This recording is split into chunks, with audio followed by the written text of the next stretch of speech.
नमस्कार, knocking-news.com में आपका स्वागत है। मैं हूं गिरिजेश वशिष्ठ। जो भी घटनाक्रम चल रहे हैं ईरान के, वेनेजुएला के, डोनाल्ड ट्रंप का ताता थैया, अति राष्ट्रवाद, मध्यावधि चुनाव का टेंशन, इन सारी चीज़ों के बीच में कुछ सवाल ऐसे हैं जिनकी तरफ किसी का ध्यान जा नहीं रहा है। सवाल हैं कि डोनाल्ड ट्रंप ये सब कर क्यों रहे हैं, और दो चीज़ें सीधे सीधे आपके सामने आती हैं। अभी जिस तरह के प्रतिबंध डोनाल्ड ट्रंप एक के बाद एक ऐलान कर रहे हैं, उनके बारे में बोल रहे हैं, उनको सीधे सीधे तौर पे कई लोग देख रहे हैं कि भारत के खिलाफ है, भारत को लपेटने की कोशिश है वगैरह।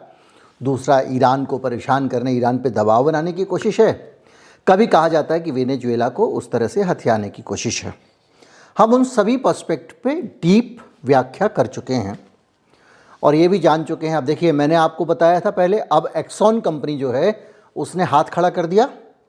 उसने कहा हम नहीं, अनइन्वेस्टेबल है, हम नहीं जाएंगे वेनेजुएला में पैसा इन्वेस्ट करने। अब डोनाल्ड ट्रंप कह रहे हैं कि एक्सॉन को हटाओ, एक तरफ करो, बाकी कंपनियां आओ। कोई कंपनी नहीं जाएगी वहाँ पे, ये तथ्य है। यानी डोनाल्ड ट्रंप को तेल नहीं मिलने वाला है वेनेजुएला का फिलहाल। तब क्या सीन होने वाला है? यानी वो तेल किसी को मिलेगा नहीं, लेकिन वो तेल किसी और को मिलने वाला भी नहीं है। मतलब अमेरिका को तो मिलेगा ही नहीं, दूसरों को भी नहीं मिलेगा। हाँ, इशारों में अंबानी को बोल दिया कि आप ले लो, क्योंकि आपके पास रिफाइनरी है, आप वेनेजुएला का तेल इस्तेमाल कर लो। पर क्या ये उतना हो पाएगा?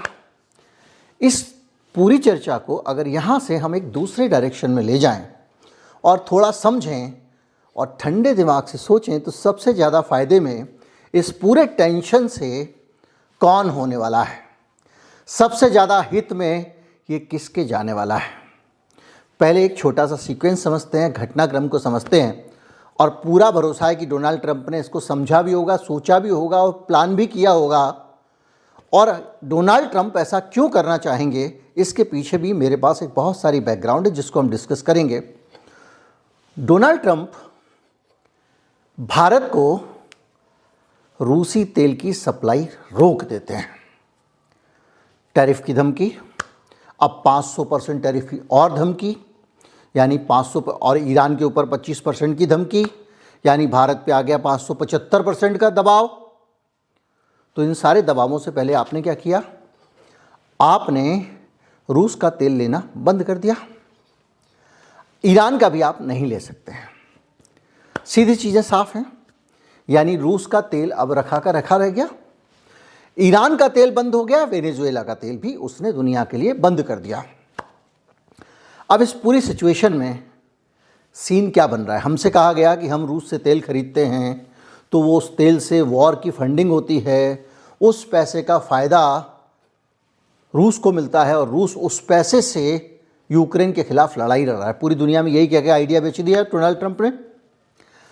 अब भारत का तेल खरीदना बंद कर दिया, यानी रूस का अब तेल नहीं बिकेगा तो रूस के पास आर्थिक दिक्कत होनी चाहिए। लेकिन ये जो दो कदम उठाए हैं, इन कदमों से तो रूस की 10 उंगलियां घी में और सर कढ़ाई में। कैसे? ईरान का तेल जो नंबर 2 में, नंबर 1 में चोरी छुपे जैसे भी चीन को जाता था, अब 25% टैरिफ के बाद कुछ तो असर पड़ेगा। हालांकि चीन कोई टैरिफ नहीं मानता और ये कोई टैरिफ उस पर लगवाने को तैयार नहीं। इसको हम स्पष्ट कर चुके हैं कि डोनाल्ड ट्रंप चीन के प्रति नरम रहते हैं, ये साफ है। अभी और आगे समझ लेंगे।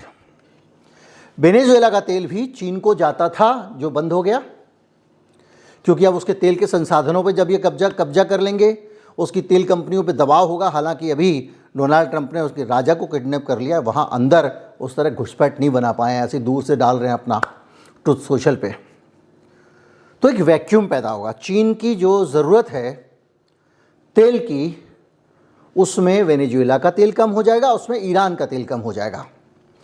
अब तेल तो चीन को चाहिए, तो क्या वो अमेरिका का शेल ऑयल खरीदेगा? नहीं, वो पहले भी रूस का तेल खरीद रहा है, अब और ज़्यादा खरीदेगा।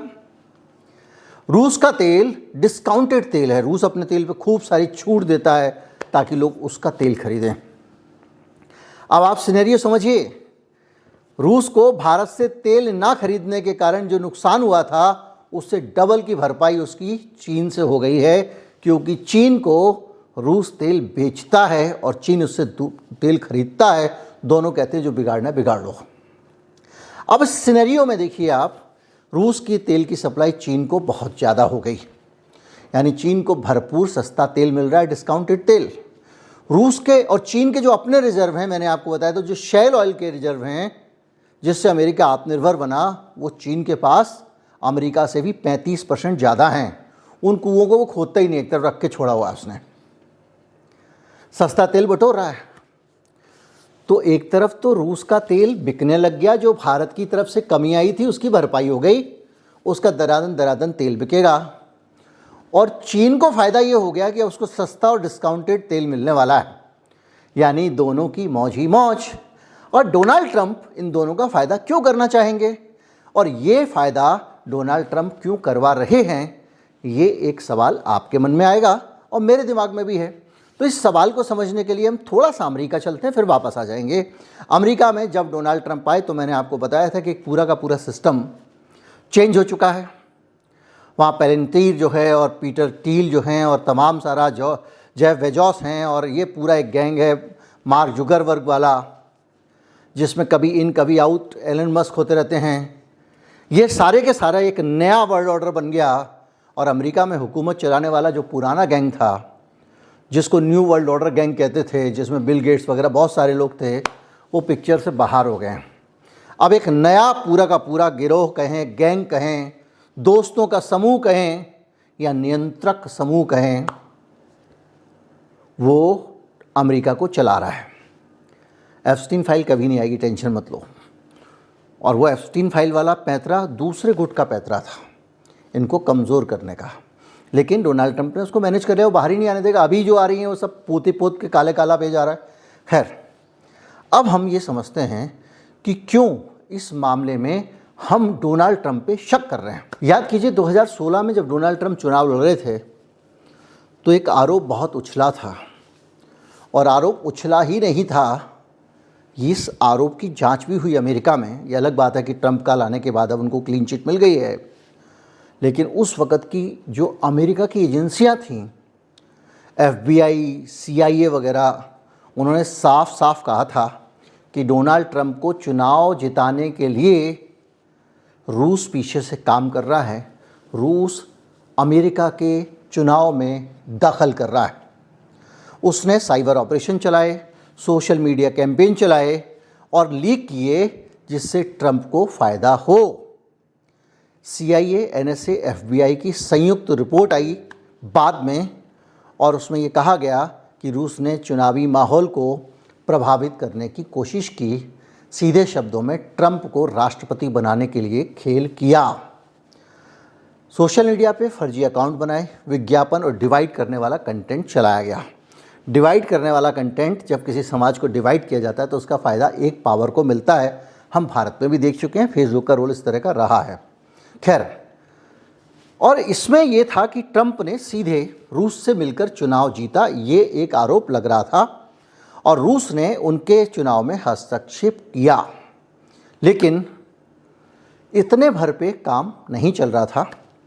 डोनाल्ड ट्रंप ने बाकायदा खुल के इस केस में भी रूस की तरफ से खड़े होकर गवाही दी।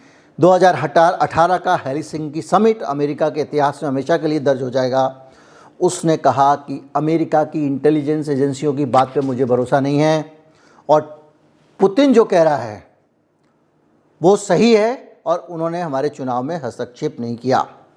अपने सिस्टम से ज़्यादा रूसी राष्ट्रपति पे भरोसा। एक साफ तस्वीर है कि डोनाल्ड ट्रंप को पुतिन ने फ़ायदा पहुंचाया चुनाव जीतने में। ये आरोप लगे और आरोप नहीं लगे, बहुत ऑथेंटिक एजेंसीज़ की तरफ से ये कहा गया, और डोनाल्ड ट्रंप ने एजेंसियों को अपने देश की खारिज करके और कहा ना पुतिन सही है, तुम गलत हो। इस सारी चीज़ों को अगर आप देखें तो एक तस्वीर दिखती है जिसमें इन दोनों के बीच की प्रेम कहानी दिखाई देती है। बार बार रूस के हित में चीज़ें क्यों होती हैं? आप अभी पिछले दिनों में चले जाएं तो यूक्रेन को मिलने वाली जो सैनिक मदद थी, अमेरिका से मिलने वाले जो हथियार थे, रसद, पैसा, उसको डोनाल्ड ट्रंप ने रोक दिया था। कुछ समय के लिए रोका था, लेकिन ये कहा कि मैं आपके ऊपर दबाव बना रहा हूं।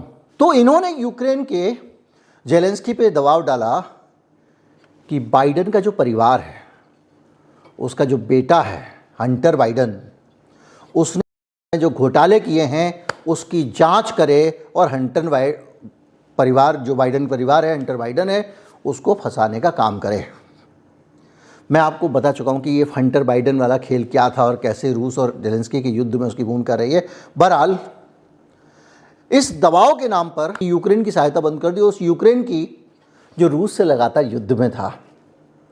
यानी एक देश किसी के साथ युद्ध में लड़ रहा है, तुम उसकी सहायता बंद कर देते हो, पंगु छोड़ देते हो, और ये अपने आप में रूस को काफ़ी हद तक मजबूत करने वाला एक तरीका था। रूस को ताकत दी, पुतिन को ट्रंप ने ताकत दी, पुतिन के दुश्मन की गुद्दी पकड़ ली, उसके हाथ पकड़ लिए, वो ठूसम ठूस मारे जा रहा है और उन्होंने उसको पकड़ लिया है। वो कह रहा भाई जरा बंदूक दियो, मारूं, नहीं दूंगा। वो उधर से थप्पड़ पे थप्पड़ मार रहा है, ये कह रहा भाई जरा देख डंडा तो दे मुझे, मैं मारता हूँ, वो नहीं दूंगा।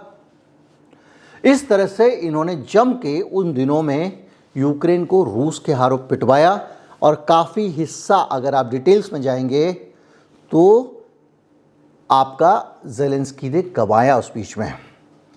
और सुनिए, जो सबसे बड़ा हितैषी था जेलेंस्की का, यानी रूस का जो सबसे बड़ा दुश्मन था, जो जेलेंस्की के पीछे खड़ा हुआ था, उसका हिमायती था, हितैषी था, वो था NATO यानी नाटो। नाटो को ट्रंप ने बार बार कहा ऑब्सोलीट, यानी ये इसका महत्व ही खत्म हो गया, इसकी कोई ज़रूरत नहीं रह गई है। नाटो को ऑब्सोलीट तो रूस भी कह रहा है। रूस लगातार कह रहा था कि आपने नाटो को ख़त्म क्यों नहीं किया? जब वार्सा संधि के देश ख़त्म हो गए थे तो अब आपने क्यों नहीं किया? वो तो इसीलिए था, अब शीत युद्ध ख़त्म हो गया दुनिया में, नाटो क्यों पाले घूम रहे हो? डोनाल्ड ट्रंप भी ये कह रहा था और कहा कि यूरोप वाले अपनी रक्षा का खर्चा खुद उठाएं, अमेरिका उनकी हिफाजत नहीं करेगा। जबकि अमेरिका को इतने सारे देश चमचे के तौर पे मिल रहे थे जो उसके हितों की अलग अलग जगहों पर रक्षा करने वाले थे। समझ लीजिए कि अमेरिका ने नेटो बना के 32 जगहों पे अपने सैनिक अड्डे बना लिए थे। उनकी सरकारें, उनकी सेना अमेरिका के लिए काम कर रही थी। लेकिन जो नाटो जेलेंस्की के साथ खड़ा हुआ था और पुतिन को नुकसान पहुंचा सकता था, उस नेटो को इन्होंने नुकसान पहुंचा दिया। यानी खुद भी सहायता रोकी थी और नेटो का सपोर्ट सिस्टम भी रोका था। किस लिए? उसी पुतिन के लिए। मैं बार बार जब कहता हूं कि ये गोरबाचेव है अमेरिका का, तो पुतिन से नज़दीकियों के कारण ही कहता हूं, चीन से नज़दीकियों के कारण ही कहता हूं। आज दुनिया भर की शक्ति, दुनिया भर के टैरिफ लग रहे हैं, सारी दुनिया के देशों पे दबाव है, चीन के प्रति नरम रवैया है। क्यों है रवैया नरम? ये साफ दिखाई देता है, ये चीन के खिलाफ भी सख्ती से तो नहीं आए। वेनेजुएला का तेल चीन खरीदता रहा, भारत खरीद के दिखा देता। रूस का तेल चीन खरीद रहा है, भारत के ऊपर प्रेशर है। ईरान का तेल चीन खरीद रहा है, भारत मना कर चुका है। अब भारत पे प्रेशर है या भारत के नेतृत्व ने अमेरिका से पंगा ना लेना ठीक समझा? अब उसकी क्या मजबूरियां हैं, क्या कारण हैं, क्या हमारे नेताओं को भी अलग से, जैसे आजकल तुम पूरी दुनिया में सुन रहे रिजीम चेंज हो रहा है, क्या हमारे नेताओं को भी बड़ा बनाने के पीछे कुछ फोर्सेस हैं, उन फोर्सेस को ये नाराज़ नहीं कर सकते? क्या हमारे नेताओं को ये लगता है कि अगर पंगा लेंगे तो ये फोर्सेस हमको कुछ का कुछ कर देंगी? हम चुप क्यों बैठ जाते हैं? जब ईरान की बात आती है हम चुप क्यों बैठ जाते हैं? जब दूसरे मौके आए तब तो हम तो पहले बहुत बोले हैं। भारत हमेशा बोलता रहा है, सबके लिए बोला है दुनिया में, और अब भारत अपने लिए भी नहीं बोल रहा है। कौन सा डर है, क्या है? लोगों ने बहुत सारी फाइल वाइलों का नाम लिया, मैं उसमें जाना नहीं चाहता हूं क्योंकि मेरे पास कोई प्रमाण नहीं है। वो प्रमाण आएंगे भी नहीं, अगर होंगे भी तभी, क्योंकि सब कुछ मैनेज्ड है। लेकिन रूस के एजेंट के तौर पे डोनाल्ड ट्रंप को कुछ लोग आरोपित करते हैं। ट्रंप की भाषा, ट्रंप का नेटो पे हमला और सारी चीज़ें अगर मिला के एक तस्वीर देखें, उस तस्वीर के अंदर अगर आप ये देखें तो सीधे सीधे इस घटनाक्रम का अगर कोई एकमात्र लाभार्थी है तो वो रूस है, और अगर कोई दो लाभार्थी हैं तो चीन है। और रूस और चीन दोनों हमेशा परंपरागत रूप से अमेरिका के सबसे मजबूत और कट्टर दुश्मन माने जाते रहे हैं। एक और वामपंथी देश उत्तर कोरिया, उसको लेकर भी ट्रंप का रवैया हमेशा नरम रहा है। क्या ट्रंप डरता है? शायद नहीं, शायद हाँ। वेनेजुएला भी उसी तरह का एक केस था, इसीलिए वेनेजुएला को कम से कम नुकसान पहुंचाया गया। रेजिम चेंज की बात की गई और जो खबरें हमारे पास आई थीं वेनेजुएला से पहले, वो हम आपको पहले ही बता चुके थे कि वहाँ मादुरो और ट्रंप के बीच में बातचीत चल रही हैं। हम आपको बता चुके थे कि दोहा का जो कतर का चैनल है उसके ज़रिए बातचीत चल रही हैं। यानी कहानी वहाँ भी संदिग्ध लगती है। रिजीम चेंज की ही बात हो रही थी। बात ये हो रही थी कि वहाँ से मादुरो को कहाँ जाना है, किस जगह वो तुर्की चला जाए कि रूस चला जाए, इस पे बात हो रही थी। सारी बातें कर रहा था। डोनाल्ड ट्रंप 4 पे डील कर रहा था। अचानक ऐसे किडनैपिंग हुई जैसे वो बैठ के चला गया हो। इतनी बड़ी सुरक्षा, लाखों 50 लाख लोग उसके देश के सड़कों पर खड़े हों, सैनिक ट्रेनिंग लेके, गन लेके, वहाँ से वो निकाल के ले गया। वो बड़े सारे सवाल हैं। लेकिन इन सारे सवालों के बीच में जो तस्वीर दिखाई देती है वो तस्वीर ये दिखती है कि सीधे सीधे रूस को इससे फ़ायदा हुआ है। अब अगर आप एक दूसरे पहलू पे और जाएं, भारत के पहलू पे, तो क्या भारत के साथ कोई खुन्नस है ट्रंप की? जो फ़ायदा रूस को मिल रहा है वो भारत को क्यों नहीं मिलने दे रहा है? जो फ़ायदा चीन को मिल रहा है, माफ़ कीजिएगा, वो भारत को क्यों नहीं मिलने दे रहा है? वो उस वेनेजुएला का तेल हमको नहीं मिलने दे रहा है, ईरान का नहीं मिलने दे रहा है, रूस का नहीं मिलने दे रहा है, तो हमको महंगा तेल ही क्यों खरीदना पड़ेगा? हमारे ऊपर अनाप शनाप टैरिफ लगा दिए ताकि हमारा माल वहाँ ना बिके। चीन का माल बिक रहा है, चीन से तुरंत समझौता कर लेता है। हमारा समझौता 7 दौर की वार्ता हो चुकी है, आगे नहीं बढ़ रहा है। तो ये अपने आप में एक बड़ा सवाल है। चीन को लेकर लगातार लचीलापन है, टैरिफ नहीं लगाया गया है, नाम का लगाया गया है। उसके साथ साथ व्यापारिक तनाव का खतरा भी है। हमेशा सार्वजनिक तौर पर ये कह रहा है ट्रंप कि उसको तुरंत दंडित करने की आवश्यकता नहीं है, पेनल्टी लगाने की आवश्यकता नहीं है।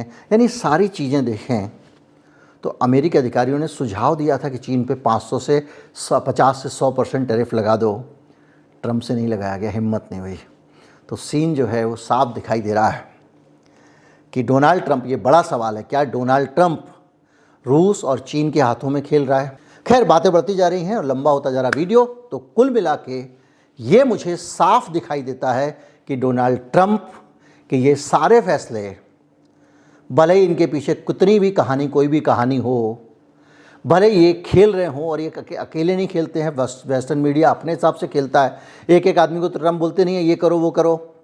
उनकी अपनी प्रायोरिटीज़ हैं, तो वो ईरान को घेर रहे हैं, ईरान को लपेट रहे हैं, सब कर रहे हैं। ट्रंप भी ईरान को धमकी दे रहे हैं और हो सकता है ईरान पे कुछ एक्शन हो जाए। लेकिन ये सब कुछ जो हो रहा है आपके सामने, इसका अंततोगत्वा अगर किसी को लाभ होने वाला है तो वो है रूस।